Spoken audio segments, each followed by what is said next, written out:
It begins with a flash in the night sky. Not one, not 10, but dozens of streaks of fire tearing across the darkness over Israel. Sirens scream, civilians rush for cover, and then interceptors launch.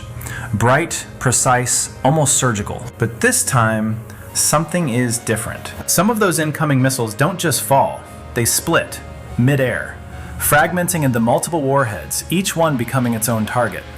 For a defense system designed to intercept single trajectories, this changes everything. According to Reuters, Iran has deployed variants of its Emad and Ghadr ballistic missiles, systems capable of delivering complex payloads and challenging even advanced missile defense networks. At the same time, Al Jazeera reports that Israel is facing attacks not from one direction, but multiple.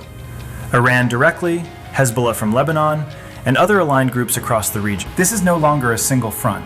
And yet, here's the paradox. Israel operates one of the most sophisticated, multi-layered air defense systems in the world. Iron Dome, David's Sling, Arrow. These systems were built for exactly this kind of threat. So why are we suddenly seeing signs of strain? Why are some missiles getting through? And more importantly, why does it feel like no one is trying to stop this from escalating completely? Because while missiles fly, something else is moving into position. The United States has reinforced its military posture in the region. The Fifth Fleet remains on alert. Officially, it's there to deter escalation. But in conflicts like this, positioning is never just defensive, it's strategic. So here's the real question. Is this truly a chaotic regional conflict spiraling out of control? Or are we witnessing something far more calculated, an escalation that is being carefully managed, step by step? Because if that's the case, then what we're watching isn't just another Middle Eastern flare-up. It might be the early stages of a conflict that no one is calling by its real name. And if that sounds unsettling, it should. Because the next layer of the story reveals something even more surprising. Let's start with what we think we know. At first glance, the situation appears straightforward, at least on the surface. Tensions between Iran and Israel have been escalating for years. But in recent weeks, that tension has transformed into something far more direct, far more dangerous. What was once a shadow war, covert operations, cyber attacks, proxy engagements, has now moved into the open. According to Reuters, Iran has launched multiple waves of ballistic missiles toward Israeli territory, including variants of the Emad and Ghadr systems. These are not improvised weapons. They are part of Iran's strategic arsenal, designed for range, payload flexibility, and increasingly, penetration capability. At the same time, Israel is not just facing a single source of attack. To the north, Hezbollah, Iran's most powerful regional proxy, has intensified rocket and missile fire from Lebanon. Along other fronts, smaller Iran-aligned groups in Syria and Iraq have shown signs of activation.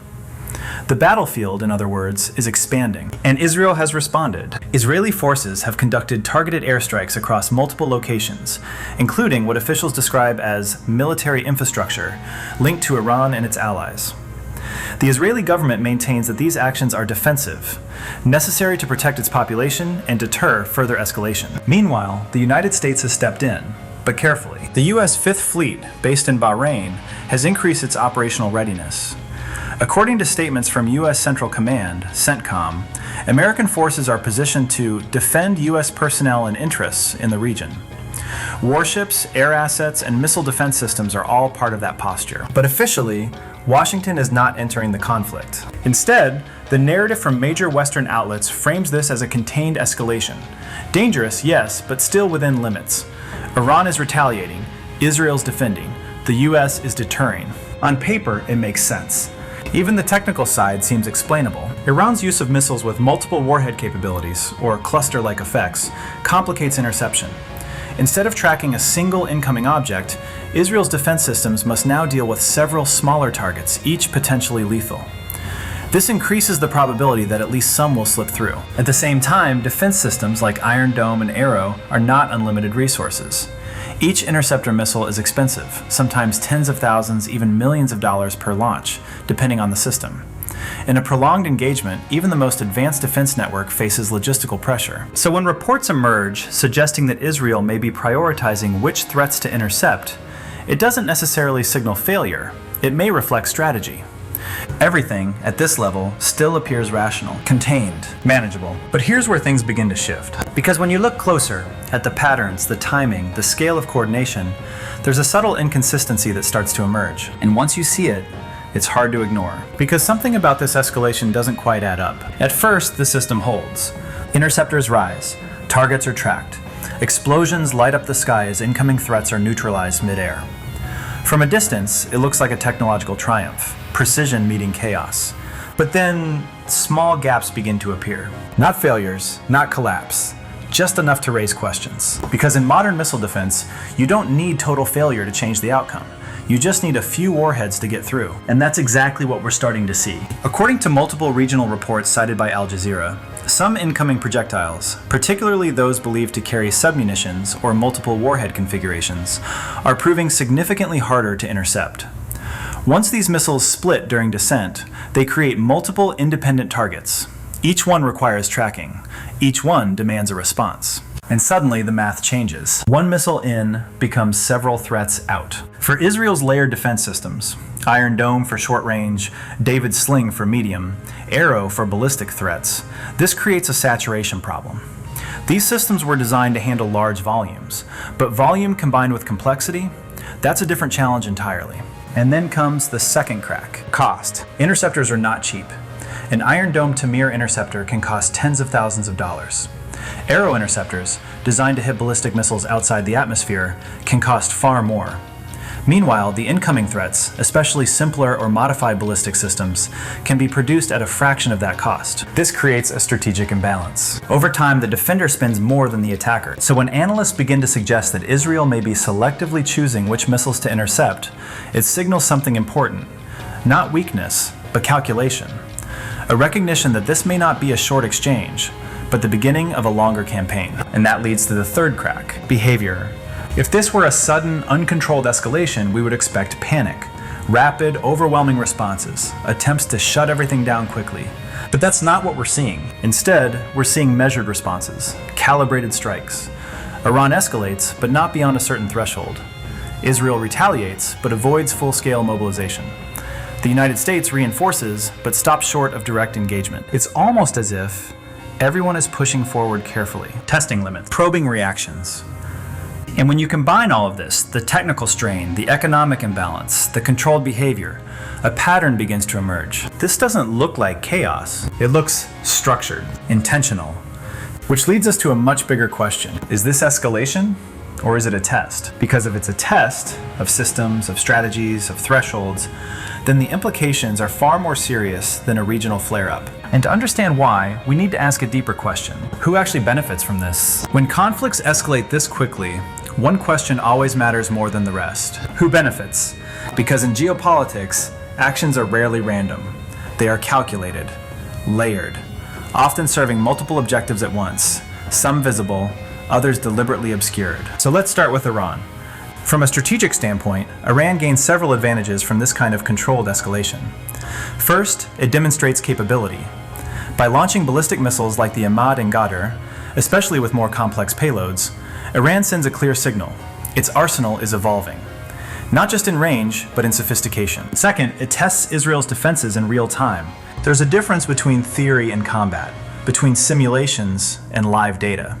Every interceptor fired, every missile tracked, every gap observed, this becomes intelligence, valuable intelligence. And third, it reinforces Iran's regional influence. By coordinating, directly or indirectly, with groups like Hezbollah, Iran shows that it can apply pressure across multiple fronts, not just from within its borders, but through a network that stretches across the Middle East. Now shift the lens to Israel. At first glance, Israel appears to be on the defensive, responding to incoming threats, protecting its population. And that is certainly true. But there's another layer. Sustained attacks, especially high visibility ones, can justify extended military operations. They strengthen domestic support. They reinforce international backing, particularly from allies like the United States. And perhaps most importantly, they provide strategic clarity. In a complex region, ambiguity can be dangerous.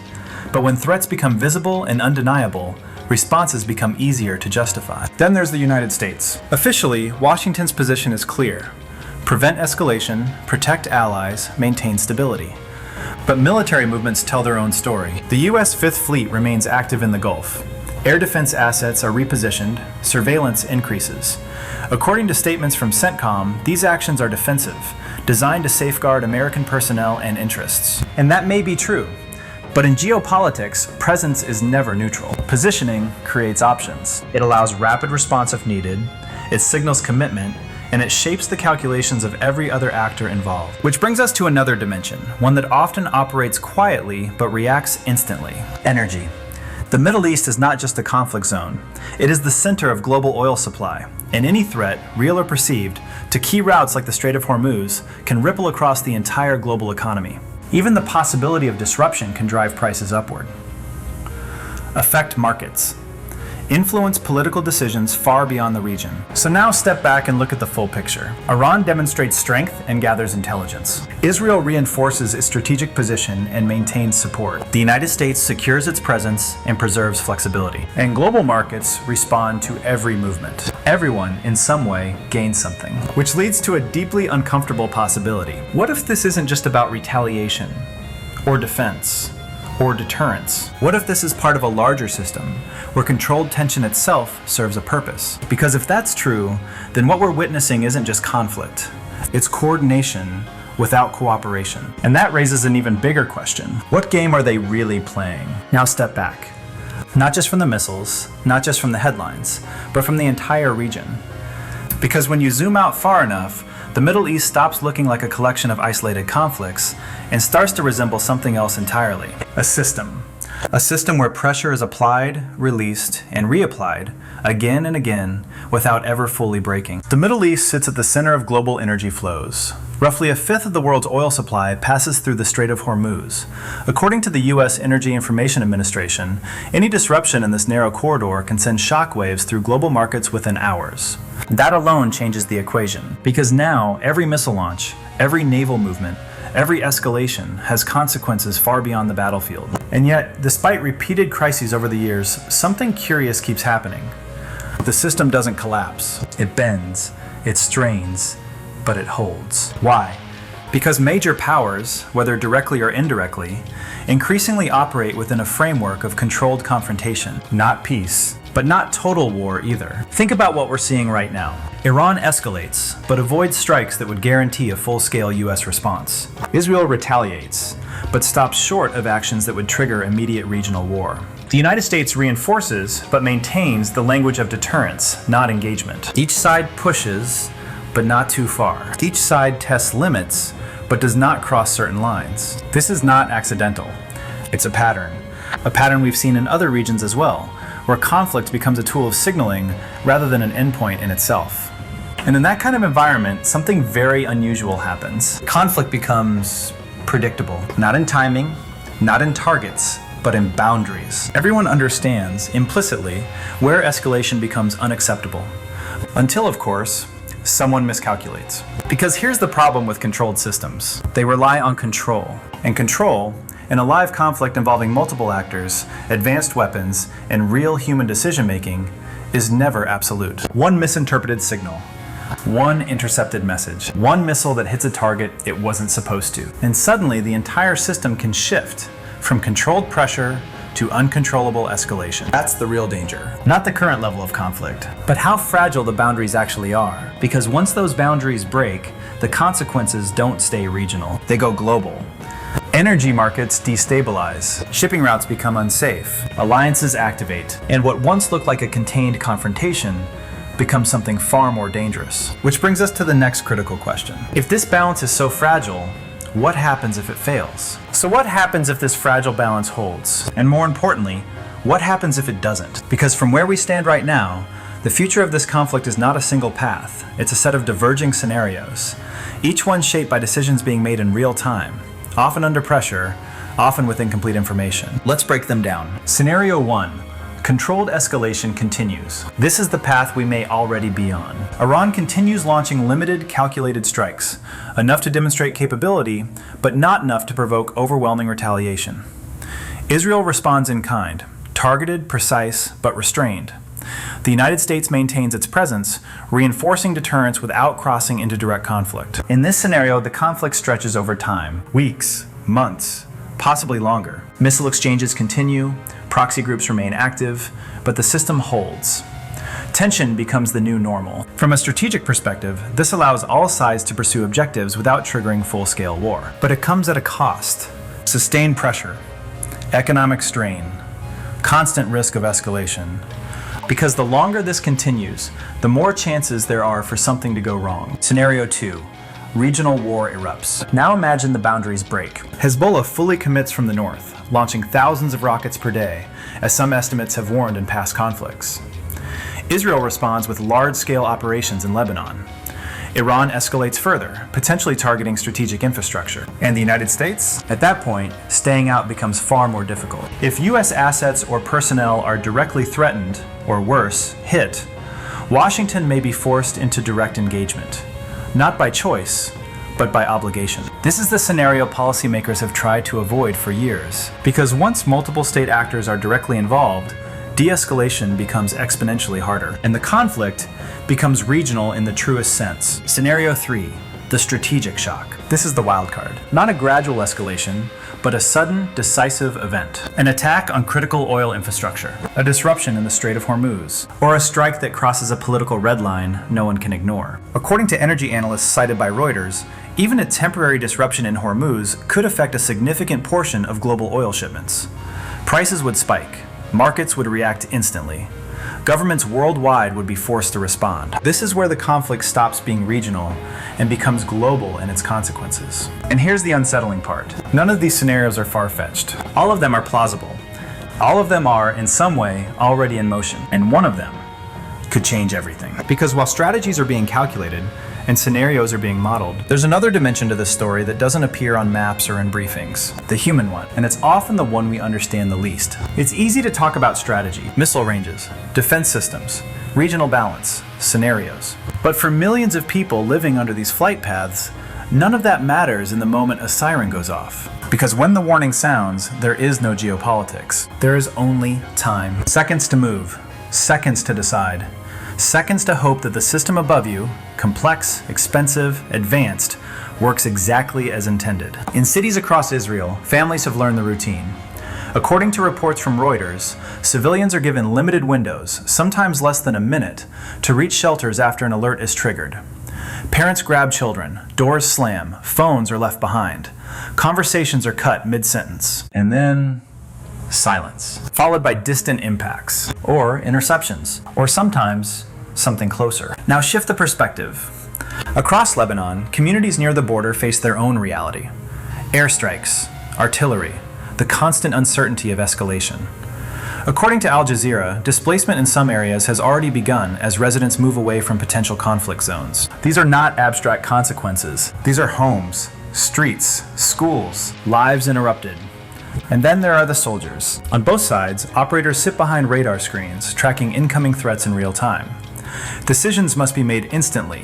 What to intercept, what to prioritize, what to risk. Every choice carries weight, because behind every incoming dot on a screen, there are people. And behind every outgoing interceptor, there's responsibility. This is the part of conflict that rarely fits into clean narratives. There is no clear beginning, no clear end, just a constant state of tension, where normal life continues until it suddenly doesn't. And perhaps the most difficult truth of all is this. For those living through it, this is not a question of strategy. It's a question of survival. Which brings us back to where we started. Because after everything we've seen, the missiles, the strategies, the patterns, the possibilities, there's still one question that remains unanswered. So what is really happening here? So let's come back to the question that has been quietly following us from the very beginning. Is this chaos, or is it controlled? After everything we've examined, the missile patterns, the defensive strain, the calculated responses, the strategic positioning, the answer is not as simple as it first appeared, because the reality is both. This is a real escalation. Missiles are being launched, systems are being tested under pressure, civilians are taking shelter, soldiers are making life and death decisions in seconds. According to Reuters and Al Jazeera, the intensity and frequency of these exchanges mark one of the most dangerous periods in recent regional history. There is nothing artificial about the risk, but there are clear signs of restraint. Iran pushes, but avoids, actions that would guarantee immediate, overwhelming retaliation from the United States. Israel responds, but calibrates its strikes, maintaining pressure without triggering full-scale regional war. The United States positions forces, but continues to frame its role as defensive, emphasizing deterrence over direct engagement. Each actor is moving forward, but carefully, deliberately, as if they are all aware of an invisible boundary, one that must not be crossed. And that leads us to the most important insight of all. This is not a war that anyone fully wants. But it is a confrontation that everyone is willing to risk, a controlled escalation, balanced on the edge of something uncontrollable. Because here's the truth, history has shown us again and again. Conflicts like this don't always spiral because of intention. They spiral because of miscalculation. One mistake, one overreaction, and that's all it takes. Because once that line is crossed, there may be no easy way back. What begins as a regional conflict can rapidly expand into something far larger. Something no one planned. So in the end, the real answer isn't just about whether this is controlled or not. It's about and whether it will hold. Because the most dangerous conflicts in history were not the ones that were planned. They were the ones that no one believed would go that far. And the real question now is, how close are we to that moment?